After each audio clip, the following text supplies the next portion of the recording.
In today's world, we are attracted to stories that are provocative. We gravitate toward headlines that are filled with attention-grabbing words. Words like injustice, betrayal, scandal, corruption, death. Words that stir our emotions and make us click that story.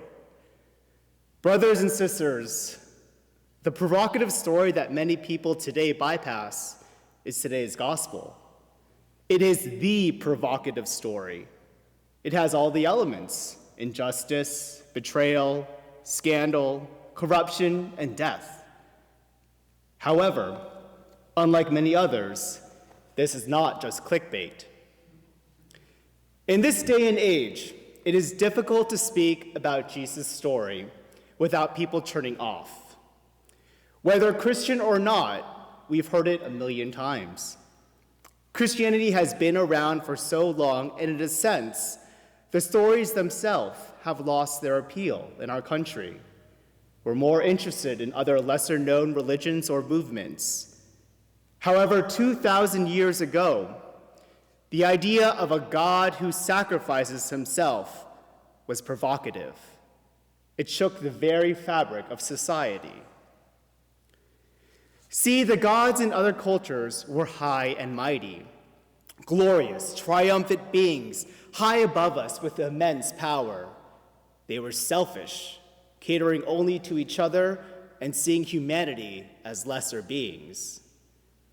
However, the God in our faith was a poor carpenter's son.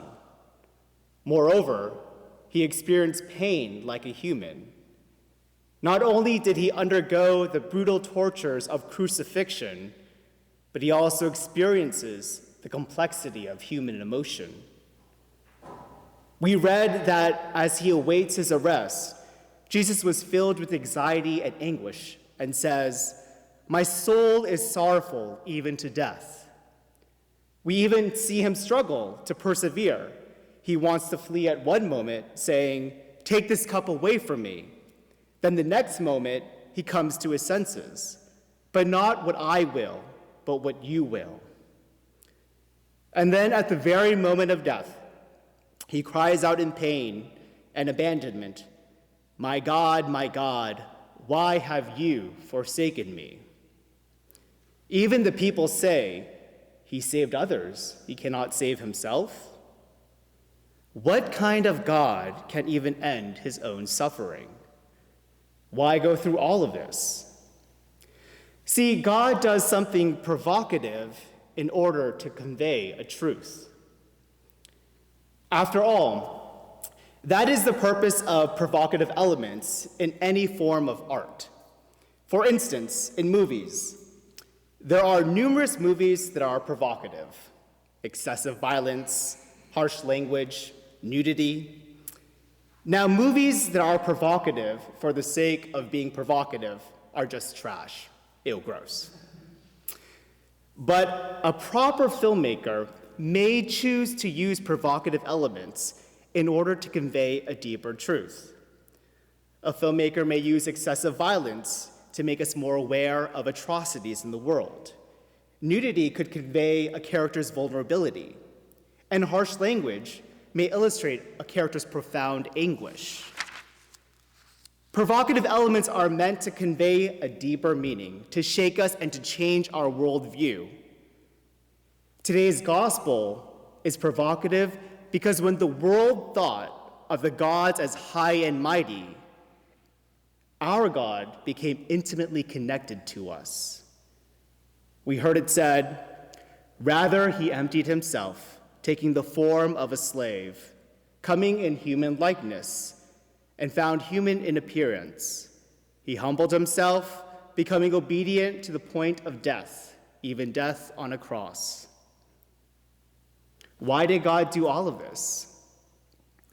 God wants to convey the truth that he passionately loves us. Today's gospel teaches us about God's passionate love. A love so passionate that it sacrifices the self even amidst betrayal. Parents know this struggle very intimately. See, many of my friends are new moms and dads, and they are not sleeping, they are overworked, they are underappreciated, and they constantly ask the question, am I doing this right? They don't know if eventually their child would turn their backs on them or hate them or be indifferent to them, but they will keep sacrificing themselves for their child in a heartbeat.